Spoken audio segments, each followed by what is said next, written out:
There was one show that we did at the same casino.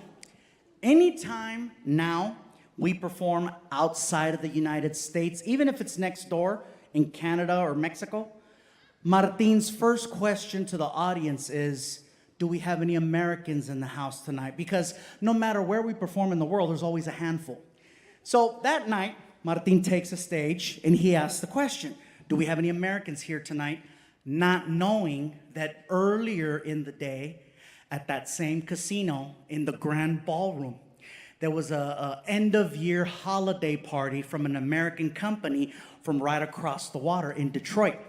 And they were having this end-of-year celebration, and they were there pre-gaming since noon, partying it up. And I guess the party planner for the event thought it would be an amazing idea to end their party with laughter. So this person bought all of the tickets to my show that night and gave them to that company. Well, 7 o'clock rolls around and everybody stumbles in, takes their seats, and then Martin walks out and he asks the question, do we have any Americans here tonight? And instead of getting a yay, woo, right here, he got, they were so drunk they started chanting, USA, USA, USA, USA. I'm in the dressing room, I'm hearing this, I'm like, why are we here? We could have done this in Detroit. You know what I'm saying? I had to fill out paperwork. I'm like, this is not cool.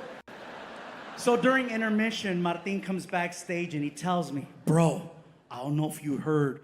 Oh, I heard. You might want to mention it. I go, oh, I will. So at some point during my performance, I told the audience, so a little bird told me that there might be a couple of Americans here tonight. Is that true? Sure enough. And they started doing it again. USA, USA, USA. And then it got quiet and you could hear, America. I said, ladies and gentlemen, do you understand what just happened? We just made history. And people in the front row got their arms crossed. They're like, what are you talking about, history? I said, we just made history. Who would have ever thought you'd see the day where thousands upon thousands upon thousands upon thousands of Americans would cross a border?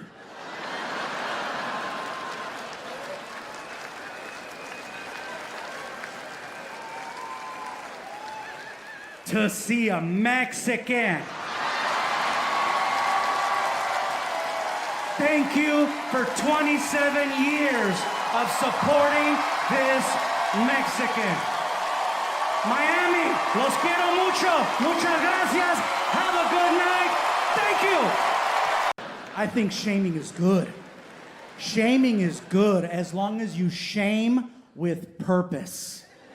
If you're about to teach someone a valuable lesson, I say go for it because it worked for me. I got shamed one time. Second show, 10 o'clock, I took the stage. Ooh, it was different. I was like, before I get started, ladies and gentlemen, I would like to take this opportunity to thank all of the Native Americans who are here tonight. Thank you for this opportunity to perform in your casino. I hope you enjoy the performance. I thought I was good. All of a sudden, another tribal member in the back jumped up and he's like, hey, drop the American, just say Native. Okay.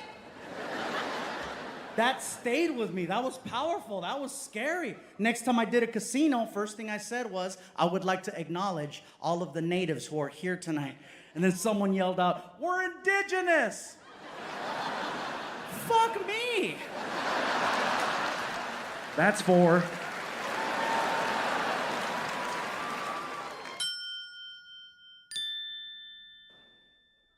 With time, I got a chance to perform all across the United States. And then I get my first ever show in Canada. Ironically enough, at a casino. It's a casino we still perform at called Caesars in the city of Windsor, Ontario, right across the water from Detroit, Michigan. I come to find out the hard way that in Canada, it is a completely different term for describing the people originally from that land. The proper term in Canada is actually First Nation. I didn't know that. I was so nervous being in Canada, I said Native American. Like, hello, I'm not even in America, right? Freaking stupid, right? Pendejo, I know. Fortunately, someone pulled me to the side and they told me what was up. I was lucky that I had a second show, 10 o'clock. I take the stage and I'm like, before I begin, I would like to acknowledge all of the First Nation people who are here tonight. And then some guy yells out, call us Indians!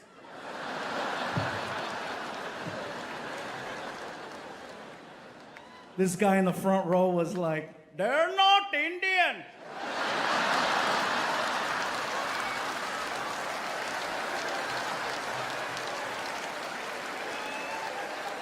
They are not Indian.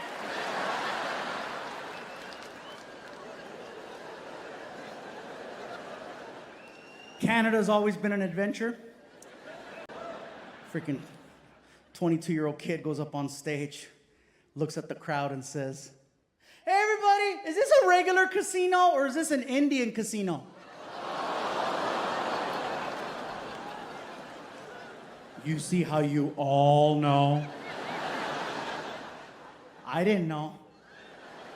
I didn't know because I didn't have TikTok to teach me. What I did have was a life experience that I'll never forget. As soon as I said that, the entire front row, which comprised of the tribal members from the casino, they all stood up, and one of them called me out in front of the entire audience. Hey, you don't say that anymore. The proper term is Native American. Please show respect.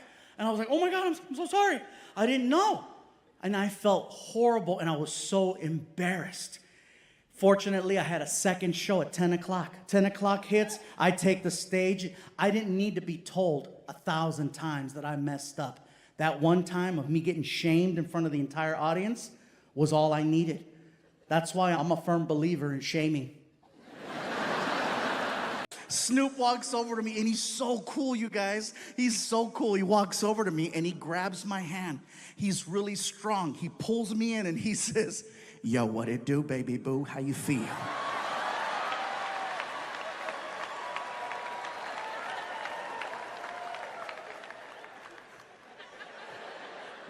Thank you for having me. Yeah. Can I sit down? For sure. I sit down, I look over, I see my son. My son's like...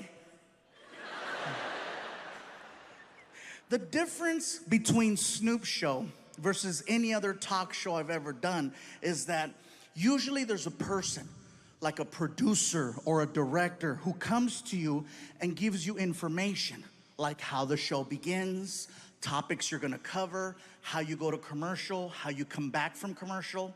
I've spoken to no one. Snoop just starts talking, and at some point, they hit record.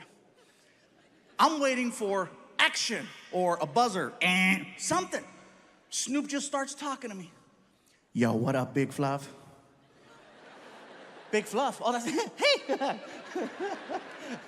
Yo, you like music? Snoop, I love music. I love your music. Yeah, that's what's up.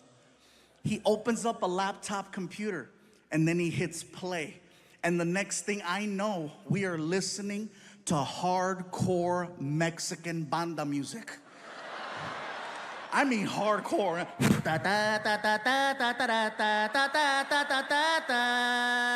And you can hear gunshots in the song.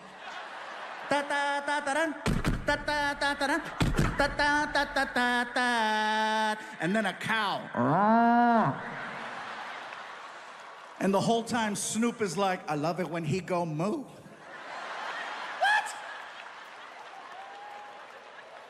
I feel like he's messing with me because I'm Mexican, right? So I called him out. I said, Snoop, do you understand what you're listening to? And he said this, and it scared me. He said, gangsta recognize gangsta. The reason why it scared me was because he was telling the truth. We were listening to actual Mexican cartel songs that don't play on the radio. And the fact that he knew that, the fact that his level of street knowledge in another language was that on point, I said, I gotta shut the hell up. Don't speak unless spoken to, that's the code. Thing I know, Snoop reaches under the desk and he pulls out the biggest blunt I have ever seen. Oh, this sucker was huge. As soon as he pulled out that freaking blunt, I got excited because I wanted to grab my cell phone, okay? I wanted to grab my cell phone so that I could take a selfie of Snoop in the background being Snoop. So while I'm fumbling, trying to get my phone, Snoop starts talking to me again. Yo, Big Fluff. Yeah, what? Hit that while I hit this.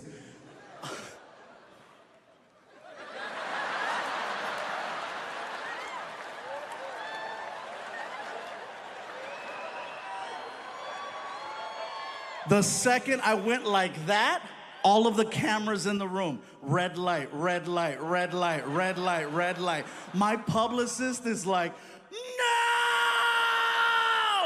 My son is like,